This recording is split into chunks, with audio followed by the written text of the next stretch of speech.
தன்னுடைய 13 வயதில் பாரத்திற்கு $1.20 சம்பாதித்த ஒரு சிறுவன் ஒரு நாள் அமெரிக்காவின் மிகப்பெரிய ஸ்டீல் எம்பையர் உருவாக்கி உலகின் மிகப்பெரிய பணக்காரர்களில் ஒருவரானார்.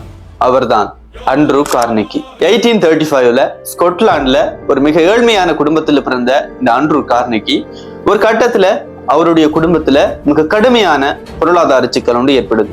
அப்போ தங்கள்கிட்ட இருந்த எல்லா சொத்துக்களையும் விற்று அண்ட்ரூ கார்னெகியினுடைய 12வது வயதில் குடும்பத்தோட அமெரிக்காவுக்கு குடிபெயர்றாங்க. 13வது வயதில் தன்னுடைய பள்ளி படிப்பை முற்றுமுழுதாக நிப்பாட்டிட்டு ஒரு கொட்டன் ஃபேக்டரி ஒன்றுல வேலைக்கு சேர்றாரு.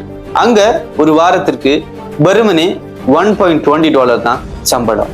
ஆனா கார்னெகி அவர்களுக்கு ஒரு விஷயத்துல அதிக ஆர்வம் இருந்துட்டே இருந்தது.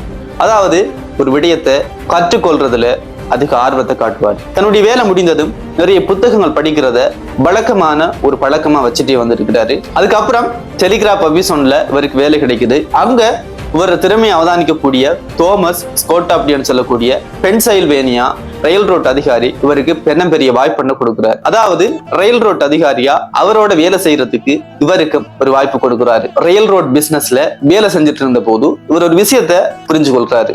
அதாவது இனிவரும் காலங்கள்ல அமெரிக்கா வளர போகிறது, அதுக்கு ஸ்டீல் தேவைப்படும் அப்படின்றத புரிஞ்சு கொள்றாரு. சோ இவருடைய பணங்கள் எல்லாத்தையும் ஸ்டீல் பிசினஸ்ல முதலீடு செய்யறாரு. தொழிற்சாலைகளை உருவாக்குறாரு, தொழில்நுட்பத்தை பயன்படுத்துறாரு, ப்ரொடக்ஷன் கோஸ்ட குறைச்சு கொள்றாரு. அதுக்கப்புறம் மெதுமெதுவா அவருடைய ஸ்டீல் கம்பெனி அமெரிக்காவின் மிகப்பெரிய ஸ்டீல் பிசினஸ்களில் ஒன்றாக மாற தொடங்குது. கொஞ்சம் வருஷத்துக்கு பிறகு ஜேபி மோகன் அப்படின்னு சொல்ற மிகப்பெரிய பணக்காரர் அண்ட்ரூ கார்னெகி அவர்களினுடைய ஸ்டீல் கம்பெனியை வாங்குறாரு. அந்த டீலின் மூலமா இவருக்கு கிட்டத்தட்ட $250 மில்லியன் கிடைக்குது. பாரத்திற்கு $1.20 சம்பளத்தில் தொடங்கிய வாழ்க்கை நூற்றுக்கணக்கான $மில்லியன் பணமாக மாறியது. ஆனா அண்ட்ரூ கார்னெகி அவர்களின் வாழ்க்கை இதோட முடியல.